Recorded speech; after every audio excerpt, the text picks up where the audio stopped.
to tell how much it means to me to be writing this presentation. I never dreamed of such a thing. It will be my finest hour. Believe me when I say I would rather do this than anything else in the world.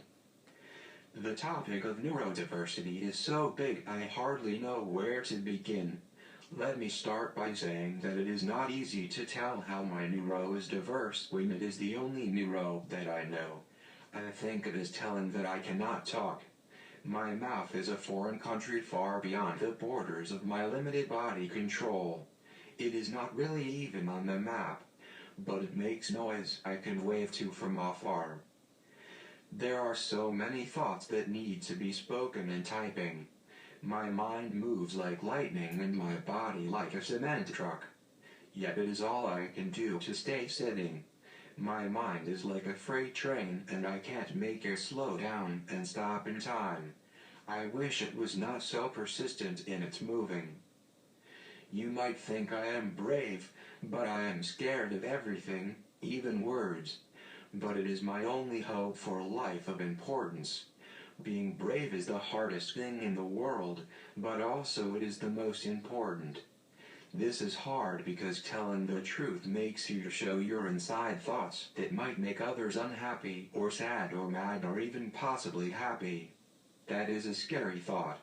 Not I, said the king when they asked about the words on the walls. This story is about how words can help or hurt you depending on how they are used and how they are received, too. They can go either way, but you might not know or be able to control them once they are out of the bag, so to speak. Autism is not a condition, it is a way of life. I remember everything from the day I was born. Telling my story does not mean telling my whole life. It means telling my life with words. When I was little I taught myself to read because I needed to learn things about the world. I started reading everything in sight and eventually it started to make sense to me. That was when I knew I would be okay. Yes. Having things to think about saved me. I learned to read by studying the patterns of language. I only understood a little at first, but then soon the understanding grew to include more and more letters and words. My understanding grew fast once I got the good supply of letters under my belt. Then I would rejoice with each new victory. It was very exciting in those days.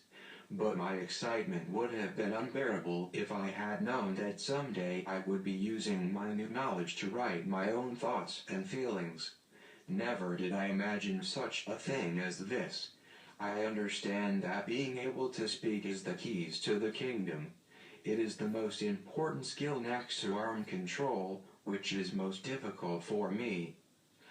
I made up thought problems in my head and then set about to answer them to my own satisfaction. I had very high standards for the answers, so sometimes it took a long time to finish a problem. Here are some. Why does words and letters mean so much to people, and why do they think about things in words instead of in pictures? Why did my life seem happier once I knew how to read and think in words instead of make sense of the world in pictures? You need to remember that my mind is moving at warp speed all the time. It needs a lot to keep it busy. It is like a hungry elephant that can never get enough to eat.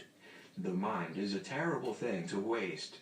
More food for the mind and less for the body. My mind cannot get too full. It empties itself out as needed. If important information comes along, other less important stuff will make room by moving to another area so I can pay attention to the new. I think about ideas all the time. I am never without an idea in my head. They keep me from going crazy. I love to think about how things work and about how people are and about God and the meaning of life and about the reasons why I'm this way and about love and how it can save me. I think I'm here for a reason. I also think about why love circles around some people and not others. Yes, I do feel the love that circles around me. Feelings are my behavioral downfall.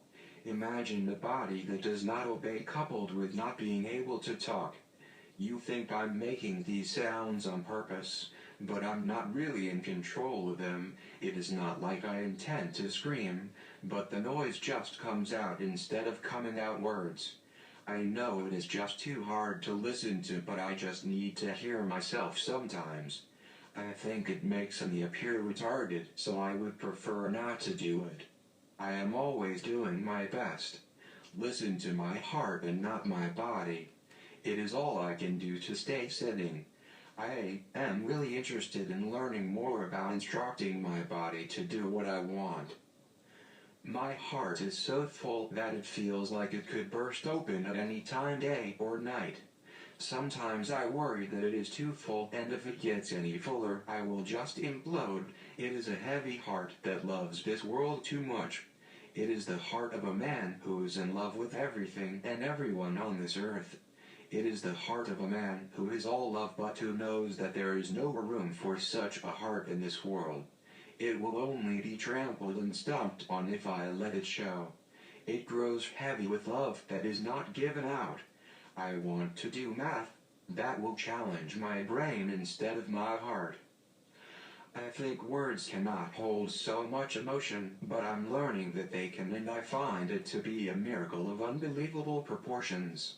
Not that it gets any easier to have emotions, but it does save on wear and tear on the body. I see the world not only with my eyes, but also with my heart. It is beautiful beyond belief, but beauty becomes marred by human touch. Hopefully humans will realize their folly before it is too late. Never in this life did I think I would be telling others how I see the beauty. Everything sparkles with the love it holds inside. I see only the sparkles.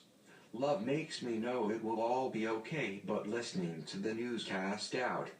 But I think if I lose faith in love, I will go crazy, so I spend my days looking for sparkles.